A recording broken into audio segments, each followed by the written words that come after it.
Hello everybody, welcome to Monday Market Must Knows. My name is Merlin Rothfeld, and here are 3 things to pay attention to for the upcoming trading week. Now, last week we talked about Ethereum and how the futures market on the Chicago Mercantile Exchange was brand new, just opening up on Sunday night for Ethereum. And I thought that might have a pretty negative impact on the futures. Well, it didn't. Ethereum pretty much just went sideways with very low volume on that futures market. Now, for our first point, we're going to talk about yet another cryptocurrency. I know you're like 2 weeks in a row. Well, this one is very significant. Why? Because it's become a major talking point, not just amongst the retail traders, but now institutional traders, corporations, and lo and behold, last week we saw central banks, and banks in particular, speaking about Bitcoin, adding it to their balance sheets. Now, why is this so important?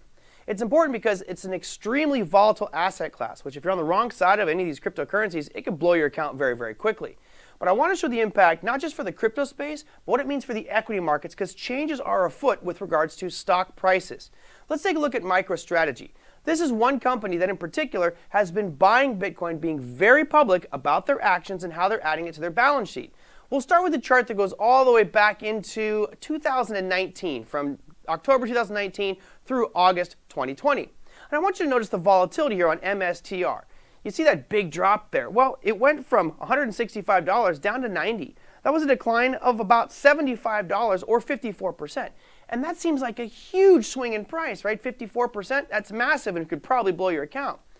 Well, all of a sudden in August of 2020, they made an announcement that they're going to start buying Bitcoin. Instead of holding cash on their balance sheets, which many corporations do, MicroStrategy said, we're going to hold Bitcoin. Now let's take a look at the chart and see what happened since then.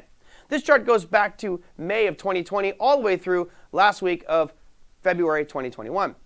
And you can see this huge run-up. I'm going to start this green line here in August when they made the announcement that they're buying Bitcoin.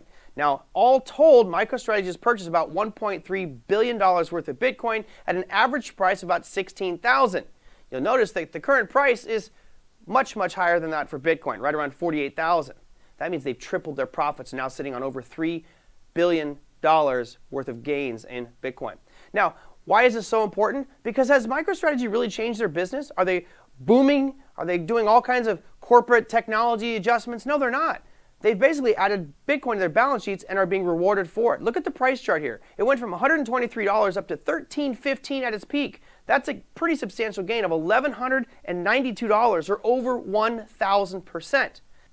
The reason that this is important is because major corporations are now starting to make a fundamental shift on how they store their cash.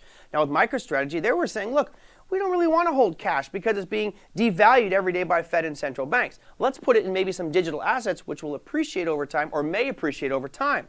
This is a change to the way things have been done in the past. And it's not just MicroStrategy. Jack Dorsey of Twitter has also been buying some for Twitter. We saw Elon Musk last week say, we're putting in $1.5 billion of our $19 billion in cash into Bitcoin. Now, I feel that this is pretty important because $19 billion for Tesla, it really isn't that much money in the grand scheme of things. But if you look at Google, Apple, Facebook, Microsoft, collectively, they've got over $500 billion in cash. And if some of that cash finds its way into the crypto space, certainly that would be a pretty positive thing for Bitcoin and its price. But what it also does is it opens you up to exposure to risk because the balance sheets of these companies will now be holding one of the most volatile assets on earth. And over the next few weeks, I do believe you'll see a lot more companies making that transition, which could add new volatility to the equity markets. All right, long-winded part 1. Let's go to number 2, which is talking about some economic data. We're going to talk about retail sales.